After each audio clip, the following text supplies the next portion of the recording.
COVID-19 জনিত বিপর্যয়ে শিক্ষাক্ষেত্রে ঘাটতি পূরণকল্পে গণপ্রজাতন্ত্রী বাংলাদেশ সরকারি শিক্ষা মন্ত্রণালয়ের তত্ত্বাবধানে মাধ্যমিক ও উচ্চ শিক্ষা অধিদপ্তর ঢাকা আমার ঘরে আমার স্কুল শিরোনামে শ্রেণী পাঠদান সংসদ বাংলাদেশ টেলিভিশন এর মাধ্যমে যে অনলাইন কার্যক্রম পরিচালনা করে যাচ্ছে তাতে আমি মোহাম্মদ ইখলাস উদ্দিন বিজ্ঞ রাধানাথ উচ্চ বিদ্যালয়ের অনলাইন কার্যক্রম থেকে ষষ্ঠ শ্রেণীর সকল শিক্ষার্থী বন্ধুদেরকে আমার ঘরে আমার স্কুল অনুষ্ঠানে আমন্ত্রণ জানাই। আজকের পাঠদানে আলোচ্য বিষয়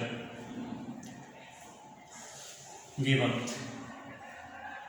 এই পাঠ থেকে যা জানা যাবে গীবতের শাব্দিক অর্থ, গীবতের সংজ্ঞা, গীবতের স্বরূপ, গীবতের কুফল ও গীবতের পরিণাম। শিক্ষার্থী বন্ধুরা, আজকের পাঠের যে শিরোনাম গীবত, প্রথমেই আমরা গীবত শব্দের শাব্দিক অর্থ বিশ্লেষণ করব। গীবত একটি আরবি শব্দ। গীবত শব্দটিতে গাইন, ইয়া বা তা এই বর্ণগুলি রয়েছে, যার শাব্দিক অর্থ দ্বারায় অগোচরে কিছু বলা, আড়ালে আবডালে কিছু সমালোচনা করা। গীবতের সংজ্ঞায় আমরা যা জানি, ইসলামী শরীয়তের পরিভাষায় কোনো ভাইয়ের আড়ালে তার সম্পর্কে এতটুকু বলা গীবত যতটুকু শুনলে পরে সে মনে কষ্ট পাবে। তাহলে দেখা যাচ্ছে আমরা কারো আড়ালে যদি তার সম্পর্কে এমন কোনো মন্তব্য করি যে মন্তব্যের কথাটা উক্ত ব্যক্তি শুনলে পরে মনে কষ্ট পাবে, তাকেই গীবত বলি। গীবতের স্বরূপ কি? ইসলামী শরীয়তের পরিভাষায় গীবতের স্বরূপে সরাসরি মুহাম্মদ সাল্লাল্লাহু আলাইহি ওয়াসাল্লামের একটি হাদিস আমি উল্লেখ করব, একটু মনোযোগ। রাসূল সাল্লাল্লাহু আলাইহি ওয়াসাল্লাম বলেন, গীবত কি তাকে তোমরা জানো? লোকেরা উত্তরে বলল, আল্লাহ ও তার রাসূলই ভালো জানেন। রাসূল সাল্লাল্লাহু আলাইহি ওয়াসাল্লাম বলেন, গীবত হলো তোমার ভাইয়ের সম্পর্কে তোমার এমন কথা বলা যা সে অপছন্দ করে। জিজ্ঞাসা করা হলো, ইয়া রাসূলুল্লাহ, ইয়া হাবিবাল্লাহ, নবীজি, আমি যা বলি তা যদি আমার ওই ভাইয়ের মধ্যে থাকে এটাও কি গীবত হবে? রাসূল সাল্লাল্লাহু আলাইহি ওয়াসাল্লাম বলেন, তুমি যা বলো তা যদি তার মধ্যে থাকে তাহলেই গীবত হবে, আর যদি তুমি যা বলো তা যদি তার মধ্যে না থাকে তবে তা হবে বুহতান বা অপবাদ। মুসলিম শরীফে হাদিসটি রয়েছে। প্রিয় বন্ধুরা, তাহলে কারোর সম্পর্কে যদি এমন মন্তব্য করি যে মন্তব্যের ফলাফলটা ওই ব্যক্তির মাঝে আছে সেটাই গীবত, আর যদি না থাকে তাহলে সেটা হবে অপবাদ। আর অপবাদের শাস্তি খুব ভয়ঙ্কর। গীবত পাপের শাস্তি, যা যদি মিথ্যা সাক্ষী কেউ দেয় যে উক্ত ব্যক্তি চুরি করেছে, চুরি করার যে শাস্তি সে প্রমাণিত হলে চুরির শাস্তি পাবে, কিন্তু যদি প্রমাণিত হয় যে সে চুরি করে নাই তাহলে যে ব্যক্তি তার উপর মিথ্যা অপবাদ দিয়েছে চুরির শাস্তিটা সেই অপবাদ দানকারীর উপর বর্তিত হবে। বিচারক তার উপরে সেই শাস্তি অর্পণ করবে ইসলামী শরীয়তের পরিভাষা। প্রিয় বন্ধুরা, তার মানে গীবত হয়তো গীবতকারী যে কাজটা করলো এটা হয়তো গীবত হবে, নয়তো অপবাদ হবে, দুইটাই কবিরা হবে, মারাত্মক অপরাধ। গীবত একটি নিন্দনীয় কাজ, এটা সামাজিক অস্থিরতা তৈরি করে। গীবতের কুফল অত্যন্ত ভয়ঙ্কর। যে ব্যক্তির গীবত করা হয় সেই ব্যক্তি শুনলে পরে তার প্রতি একটা বিদ্বেষ তৈরি হয়, যে কারণে সমাজে হানাহানি, ঝগড়া, জাতি, ফেতনা, ফাসাদ সৃষ্টি হয়। এমনকি এ নিয়ে সমাজে মারাত্মক অস্থিরতা তৈরি হয় এবং বিভিন্ন ধরনের কলহের কারণে সমাজের শান্তি বিনষ্ট হয়। সুতরাং গীবত একটি সামাজিক অপরাধও বটে। প্রিয় বন্ধুগণ, গীবতের কুফল সম্পর্কে আমি কোরআনে কারীম থেকে একটা আয়াত উল্লেখ করতে চাই। আল্লাহ সুবহানাহু ওয়া তাআলা কালামে পাক উল্লেখ করেছেন, আইহুব্বু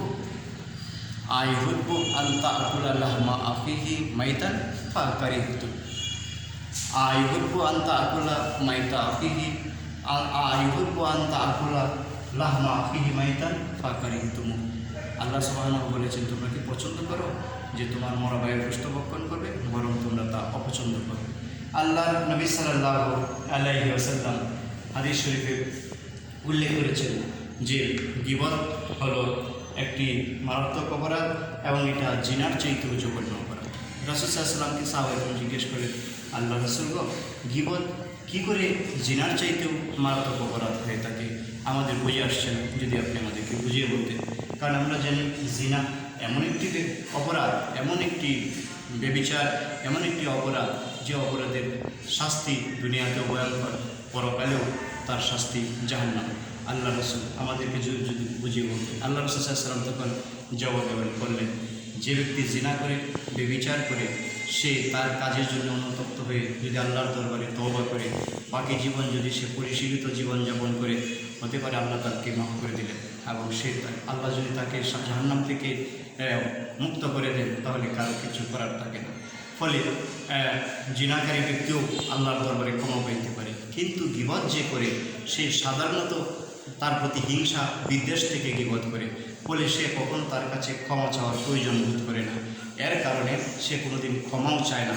আর যার গীবত করা হয়েছে তার কাছে যতদিন ক্ষমা না চাওয়া হবে, তাকে যতদিন সন্তুষ্ট করা না হবে, তার কাছ থেকে যতদিন মাফ নিয়ে নেওয়া না হবে, ততদিন পর্যন্ত সে ঋণগ্রস্ত থাকবে ওই ব্যক্তির কাছে। এই অবস্থায় যদি ব্যক্তি মারা যায়, তাহলে হাসরের ময়দানে বিচারের ফয়সালায় যদি যে গীবত করেছে সে যদি নেককার বান্দা হয়, তবু আল্লাহ সুবহানাহু ওয়া তাআলা তাকে যখন জান্নাতে যাওয়ার যখন নির্দেশনা দিবেন, তখন ওই জাহান্নামী যার গীবত করা হয়েছিল সে তখন চলার পথে আল্লাহর ইচ্ছাই ওই ব্যক্তি তখন তার পথে দাঁড়াবে। তখন সে বলবে, তোমার কাছে আমার পাওনা দাওনা আছে। বলে, কি পাওনা দাওনা? তুমি আমার এই গীবত করেছিলে, আমল নামায় লেখা আছে। তখন সে বলবে যে এই গীবতের জন্য তোমাকে কি দেওয়া যেতে পারে? তখন সে দাবি করবে, আমি তোমার সমস্ত ন্যাক আমল চাই, কারণ এই কঠিন দিনে টাকা পয়সা চলে না। তোমার ন্যাক আমলগুলো দিলে আমি খুশি হব, আর নয়তো তোমাকে মাফ করা হবে না। তখন আল্লাহ সুবহানাহু ওয়া তাআলা তাকে ব্যক্তির বান্দার অপরাধ যেহেতু, বান্দার হক যেহেতু মাফ করা হয় না, তখন তাকে বলবে, তুমি তোমার ঋণ পরিশোধ করো। ঋণ পরিশোধ করতে যেয়ে সে নিঃস্ব হয়ে যাবে। সুতরাং এই অবস্থা এত কঠিন একটা ভয়ঙ্কর অবস্থা হবে সেই বিপদের দিনে। সেই জন্য আমাদেরকে গীবত থেকে বেঁচে থাকতে হবে।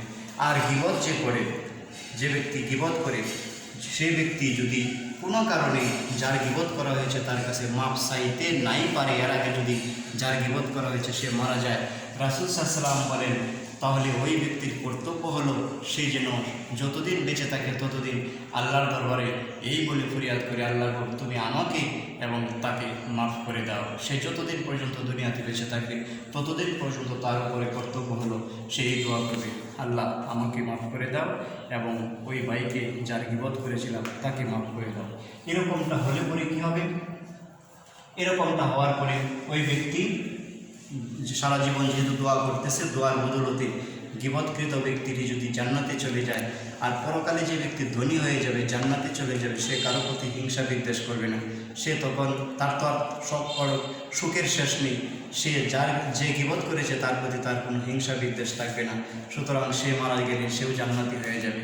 আর যদি কোনো কারণে সে জান্নাতে যেতে না পারে, যার গীবত করা হয়েছিল, তাহলে ওই গীবতকৃত ব্যক্তি গীবতকারী সমস্ত নেক আমলগুলো নিয়ে যাবে। এই জন্যে আমাদেরকে কী করতে হবে? গীবতকৃত ব্যক্তির মৃত্যুর পরে তার অবর্তমানে সারা জীবন যতদিন গীবতকারী ব্যক্তি বেঁচে থাকবে তার জন্য দোয়া করতে থাকবে আল্লাহর দরবারে। দোয়াটা কীভাবে করবে? আল্লাহ নবী সাল্লাল্লাহু আলাইহি ওয়াসাল্লাম হাদিস শরীফে ইরশাদ ফরমান যে তখন সে এভাবে দোয়া করবে, গীবতের জন্য এভাবে দোয়া করবে যে, আল্লাহ তুমি আমার ও তার গুনাহ মাফ করে দাও। সুতরাং আমাদেরকে গীবতকৃত ব্যক্তির কাছে ক্ষমা চেয়ে নেওয়া হলো সবচেয়ে বড় একটা সুযোগ, কারণ এটা মৃত্যুর পরে সেই দরজা বন্ধ হয়ে যাবে। আর গীবতের কারণে আমাদের সমাজে যে অস্থিরতাগুলি তৈরি হয়, একজন ব্যক্তি যদি কোনো কারো গীবত করে তখন সেই ব্যক্তিটি কী করে তার প্রতি বিদ্বেষ পোষণ করে এবং তার বিরুদ্ধে সেও উঠে পড়ে লেগে যায়। ফলে এর থেকে হিংসা বিদ্বেষটা বেড়ে যায়। এর ফলে দেখা যায় দুই পক্ষেরই আত্মীয় স্বজন মিলে তখন দুইজনের বিরুদ্ধে উঠে দাঁড়ায়। এতে সমাজে মারাত্মক ধরনের ফেতনা বিপর্যয় সৃষ্টি হতে পারে এবং সমাজে অস্থিরতা তৈরি হয়। এই অস্থিরতার কারণে সমাজের শান্তি তিরোহিত হয়ে যায়। এই জন্য গীবতকে একটি মারাত্মক সামাজিক অপরাধ বলে গণ্য করা হয়। শিক্ষার্থী বন্ধুরা, আমরা আজকের এই আলোচনায় যে বিষয়গুলি জানতে পারলাম তার একটি সংক্ষিপ্ত পর্যালোচনা করা যাক। গীবতের শাব্দিক অর্থ পরীক্ষায় সাধারণত নৈর্ব্যক্তিক বা বহু নির্বাচনী পরীক্ষায় এই প্রশ্নটা খুবই আসার সম্ভাবনা রয়েছে। গীবত শাব্দিক অর্থ কি? আমরা কি লিখব? গীবত শব্দের অর্থ অগোচরে কিছু বলা। গীবতের সংজ্ঞা এটা অনুধাবন স্তরের প্রশ্নে খ নাম্বার বহু নির্বাচনের খ নাম্বার প্রশ্নে আসতে পারে এবং সৃজনশীলের ক নাম্বার প্রশ্নটা এটাই আসতে পারে এবং আমরা এই গুরুত্বপূর্ণ প্রশ্নটাকে সংজ্ঞা হিসেবে পরিচয়বাচক সংজ্ঞা হিসেবে অবশ্যই শিখে নেব। পরীক্ষার জন্যে প্রস্তুতির জন্য খুবই কার্যকর হবে। গীবতের স্বরূপ জানা থাকলে আমরা উচ্চতর দক্ষতামূলক প্রশ্নের উত্তরে কাজে লাগাতে পারব। গীবতের পরিণাম, কুফল এবং পরিণাম। গীবতের কুফল দুনিয়াতেও কি আছে? দুনিয়াতে কুফলটা হলো সেই ব্যক্তি সমাজে ফেতনা সৃষ্টিকারী হয়ে গেল এবং তার জন্যে মারাত্মক ঝগড়া ফেসাদ তৈরি হলে কোরআন মাজিদে আল্লাহ তাআলা ঘোষণা করেছেন আল ফিতনা তো আসাধ্য মিনাল কাতলে। তাহলে এই যেহেতু এটা বড় ধরনের একটা অপরাধ, সমাজে অস্থিরতা তৈরি হয়, আমরা এ থেকে বেঁচে থাকবো। গীবতের পরিণাম দুনিয়াতে তো শাস্তি আছেই, পরকালেও জাহান্নাম। কারণ গীবত একটি কবিরা গুনাহ। গীবত একটি কবিরা গুনাহ হিসেবে এই কবিরা গুনাহ যে করবে তার 12,000 বছর জাহান্নামের শাস্তি ভোগ করতে হবে। যে জাহান্নামের হিসাবটা হলো দুনিয়ার হিসাবে একদিনের হিসাব হলো 50,000 বছর। এভাবে 12,000 বছরের জাহান্নামের শাস্তি ভোগ করার অত্যন্ত কষ্টদায়ক ব্যাপার। এর থেকে আমরা বেঁচে থাকবো। আল্লাহ তাআলা আমাদেরকে গীবত থেকে বেঁচে থাকার তৌফিক দান করুন। সবাইকে ধন্যবাদ। আল্লাহ হাফেজ।